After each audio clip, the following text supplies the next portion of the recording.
Today in Gaza, Israel's assault will kill a child every 10 minutes. In a single day, 150 children will be slaughtered.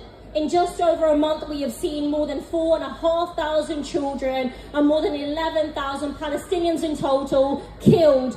Roughly 1 in 200 Palestinians in Gaza killed. And behind every number, behind every statistic, there is a name. Behind every name, there are hopes and dreams, loves and fears, laughter, and now that laughter has been silenced. So today, we are here to send a message to our political leaders.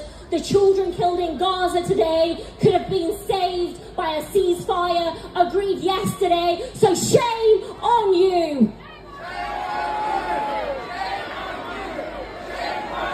And we say to them, no more green light to Israel's assault. We say no more turning your head as Israel commits war crimes, and no more cheerleading to a second Nakba. We demand a ceasefire now. Ceasefire now. Ceasefire now. Ceasefire now. Sometimes it feels like our foreign policy is dictated by the US Embassy over there, and often it is. So let's send a message to them as well. There is nothing humanitarian about humanitarian pauses. It is not humanitarian to bomb a refugee camp, to hold off for a couple of hours and bomb it again. It is not humanitarian to let starving people eat a little, only to hit them with an airstrike later that day. And it is not humanitarian for our political leaders to let this slaughter continue for a day longer. So let's say it again. We demand a ceasefire now. Ceasefire now. Ceasefire now. Ceasefire now.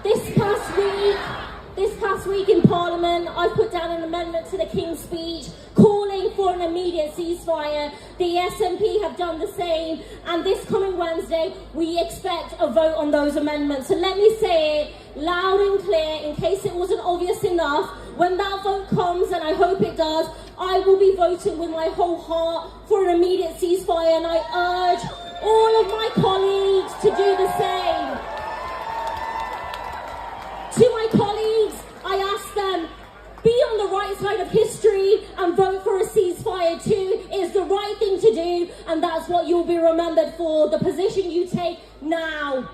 Friends, at the last demonstration, I said that we were a beautiful movement in our thousands, in our millions, all around the world, in every city, calling for a ceasefire and demanding a free Palestine. We have proved that again today, but we don't stop here. We will keep marching, we will keep organising, we will keep speaking up until there's a ceasefire, until